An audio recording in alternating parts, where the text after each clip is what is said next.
امبارح اتقال ان روبرت داوني جونيور هيجسد دور دكتور دوم.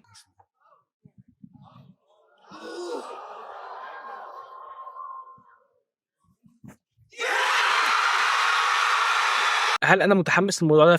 انا طبعا متحمس جدا للموضوع ده، بس في نفس الوقت خايف ان هم يكونوا بيحلبوا الموضوع، علشان احنا طبعا عارفين مارفل الفتره اللي فاتت كانت واقعه بطريقه مش طبيعيه، وكانت يعني حرفيا كانت واقعه جدا قبل فيلم ديدبول 3.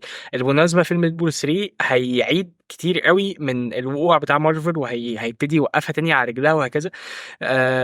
انا بصراحه واثق في مارفل، بس في نفس الوقت حاسس ان ده حل بصوره او باخرى، اللي هو يا جماعه خلاص احنا عرفنا ان هم كانوا قايلين ان مستحيل ايرون مان يرجع، وان روبرت داون جونيور خلاص اعتزل من مارفل وهكذا. انا حابب ده، بس في نفس الوقت خايف مش عارف هيعملوها ازاي. هل هيعملوها بنفس الطريقه اللي هم عملوا بيها رجوع وولفرين؟ وبالنسبه لرجوع وولفرين برضه بسبب ركود المارفل فيه.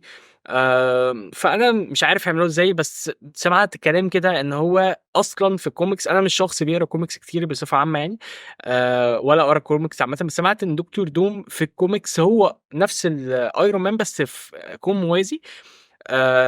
فمش عارف هل هيعملها مثلا روبرت دان جونيور بنفس الطابع الكوميدي اللي احنا متعودين عليه في دور ايرون مان، ولا هيعملها بطابع جدي او جد شويه. بس انا بصراحه متحمس قوي بصفه عامه ايا كان.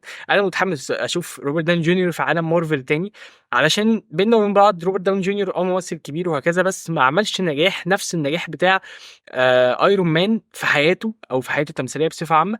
فانا بصراحه متحمس جدا جدا لده، وتوقعي للفيلم ان هو طبعا هينجح وهيكسر الدنيا. للاسف هو لسه هينزل في 2025، السنه اللي جايه 2026 تقريبا، 2026 السنه اللي جايه، السنه اللي بعد اللي جايه انا اسف. فاتمنى من كل قلبي ان هو ينجح ويكسر الدنيا ومارفل ترجع تاني. وده المميز في مارفل بالمناسبه، ان هي بتعرف ان هي ترجع نفسها للتراك عادي. اي حد بيقع فتره وبيقوم فتره وكذا، بس مارفل بتعرف ترجع نفسها تاني للتراك. انا بقى عندي تساؤل مهم قوي لحد دلوقتي مش عارفه. الافنجرز مش معروف هم مين بالظبط يعني. ماشي، سبايدر مان عضو معروف في الافنجرز وبنسبه 100% هيكون فيها، وهو غالبا اللي هيقودها. مين تاني؟ كابتن امريكا اللي هو الاسمر البشره او كده، مش فاكر اسمه ايه. ومين تاني؟